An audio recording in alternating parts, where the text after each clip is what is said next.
Students, तो next topic हमारा जो है वो है सोल्यूबिलिटी। सोल्यूबिलिटी सोल्यूबिलिटी है क्या? Amount of solute in grams dissolve in unit volume of a particular solvent to form saturated solution under given temperature and pressure.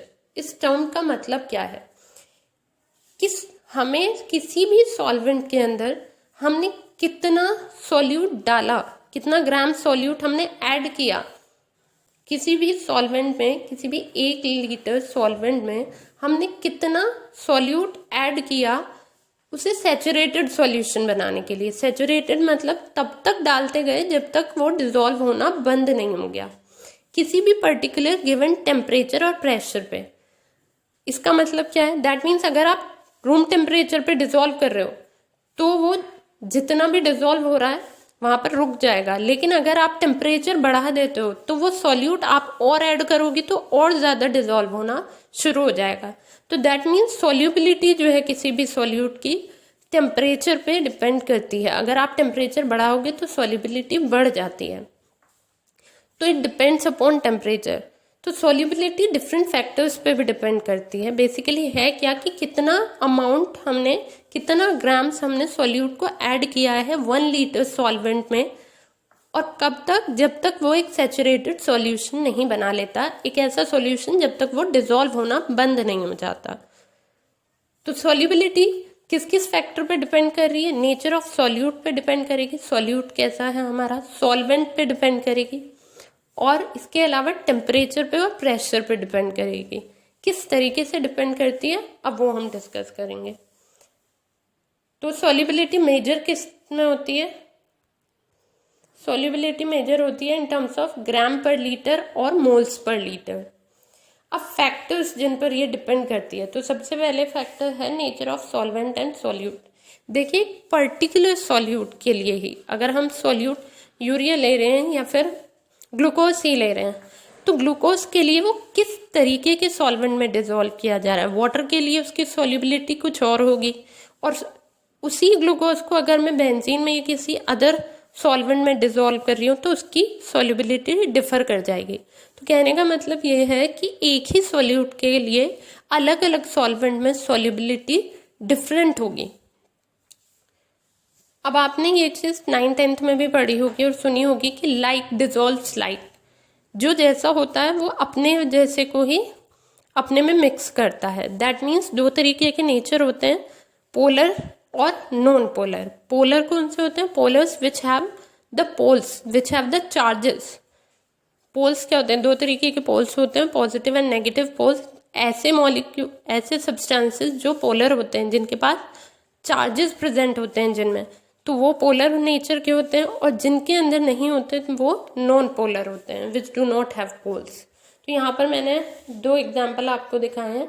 एक है वाटर और NaCl।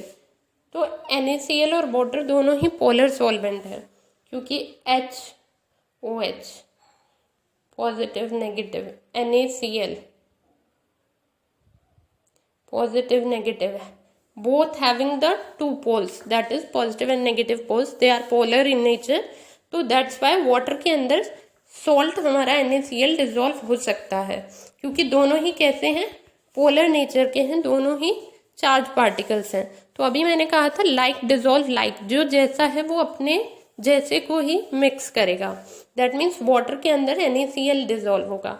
इधर दूसरा एग्जाम्पल मैंने लिया है बेंजीन इन कार्बन टेट्राक्लोराइड और CCl4।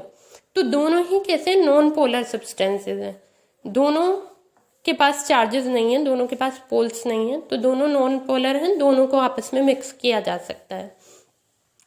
बट अब आप ये नहीं कह सकते कि CCl4 वाटर में डिसॉल्व हो जाएगा, नहीं होगा, क्योंकि वाटर कैसा है? पोलर सॉल्वेंट है, और CCl4 कैसा है? नॉन पोलर है।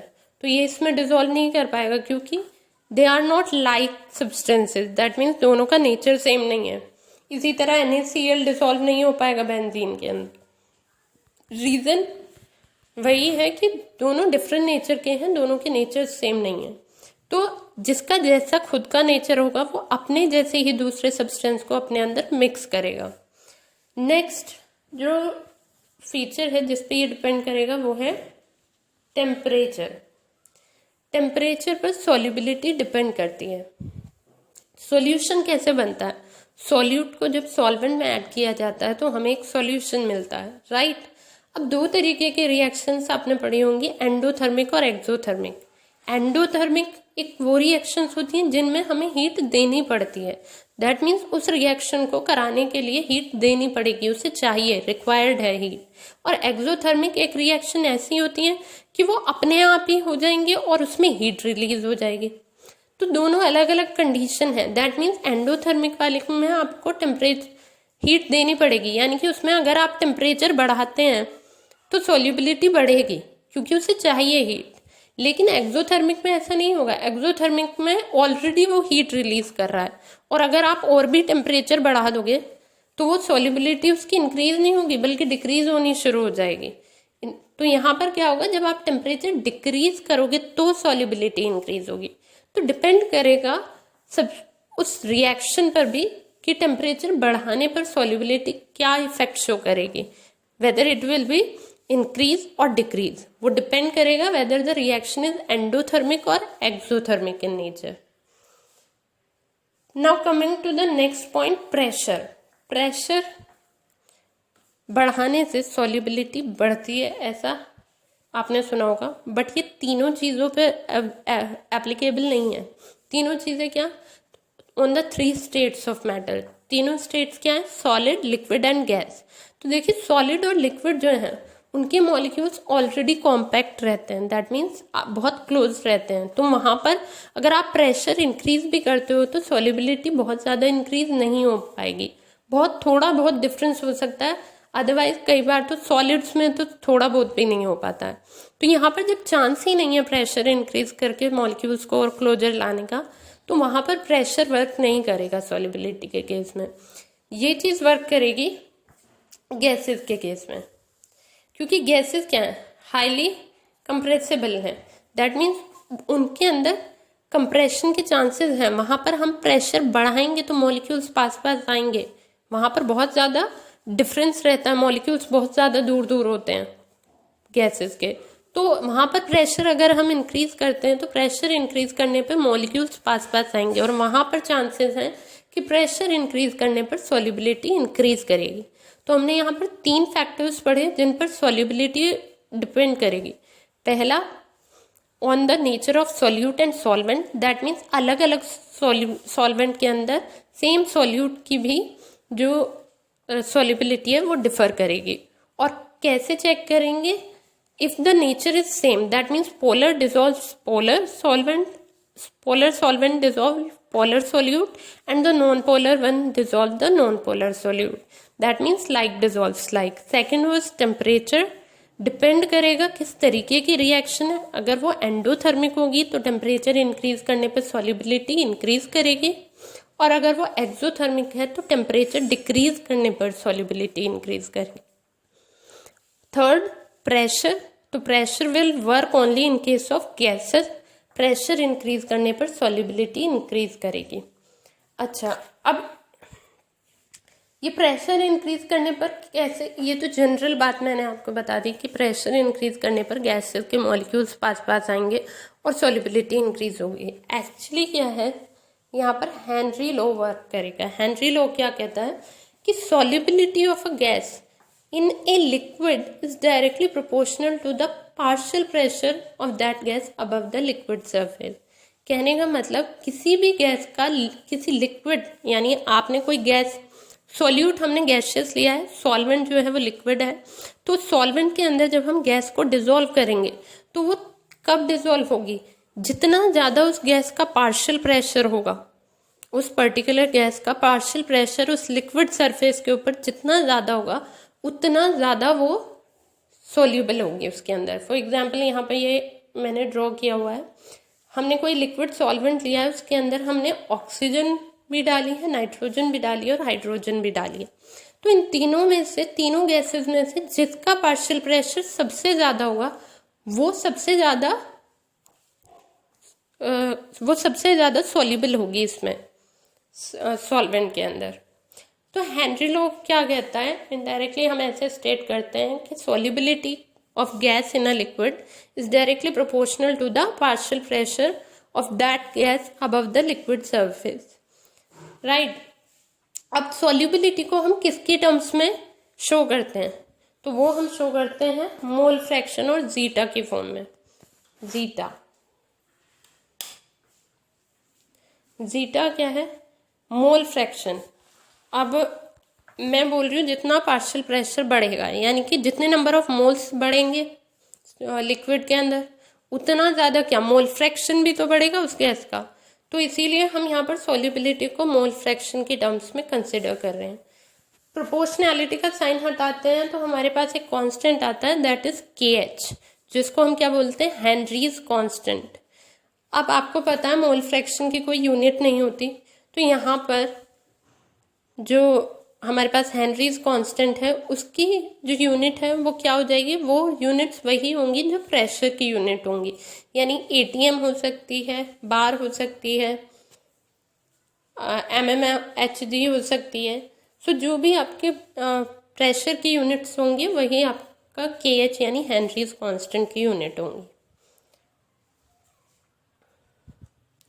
ओके, तो हेनरी लॉ बहुत इंपॉर्टेंट है, उसे याद रखिए। हेनरी लॉ क्या कहता है कि सॉल्युबिलिटी किसी भी गैस की, हमने 3 तरीके के सॉल्यूट हो सकते हैं हमारे पास, सॉलिड, लिक्विड और गैस।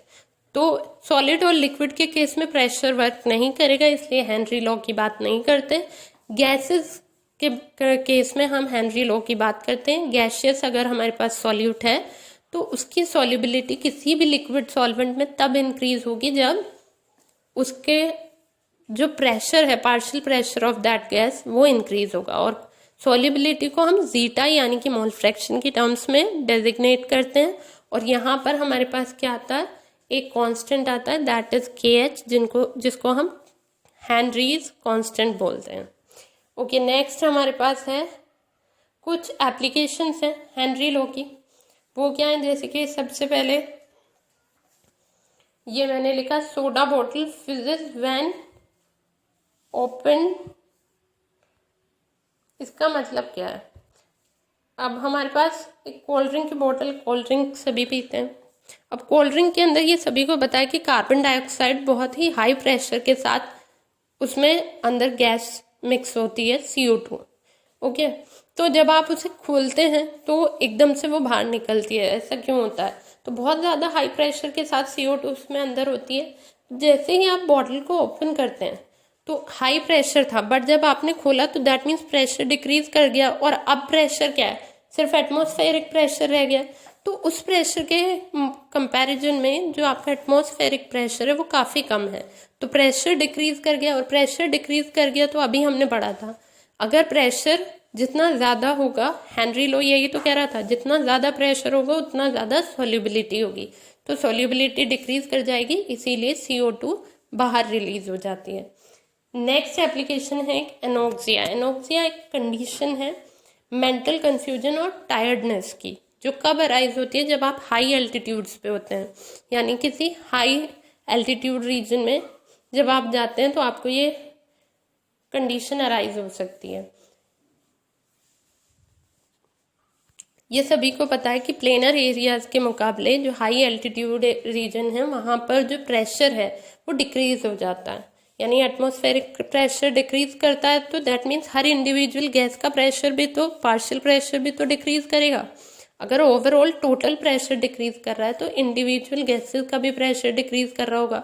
और हाई एल्टीट्यूड्स पे क्योंकि प्रेशर डिक्रीज कर जाता है तो ऑक्सीजन का प्रेशर भी तो डिक्रीज कर जाएगा, जिसकी वजह से प्रेशर डिक्रीज होने की वजह से वो हमारे ब्लड में डिजॉल्व नहीं हो पाएगी उतनी, तो डिजॉल्व कम होगी। तो इसीलिए कंडीशन कैसी अराइज हो जाती है, जब ऑक्सीजन लेस डिजॉल्व होती है तो मेंटल कंफ्यूजन और थकावट होने लगती है। तो ये 2 एप्लीकेशंस मैंने कंसिडर किए हैं, और भी हैं जो आप बुक से पढ़ सकते हैं थॉरली।